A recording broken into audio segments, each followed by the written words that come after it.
Hello guys, শুভ সকাল। রুদ্র এবং নুসরাতের বন্ধুত্ব। দুই ভাই বোন একসঙ্গে কি ঘুমাচ্ছে।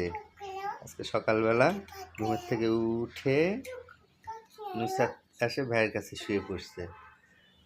সারাদিন দুইজন ঝগড়া করে, কিন্তু আজকে একটু দুজনের মিল দেখা যাচ্ছে।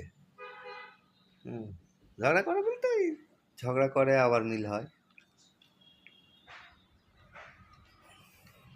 এই রুদ্র আবার ভিডিও দেখলে পালায়। পৌঁছে দিব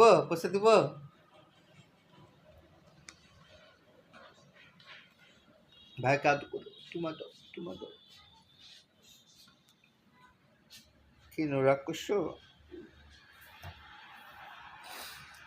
ওকে বাই বন্ধুরা, আবারও দেখা হবে দুপুরে বা বিকালে।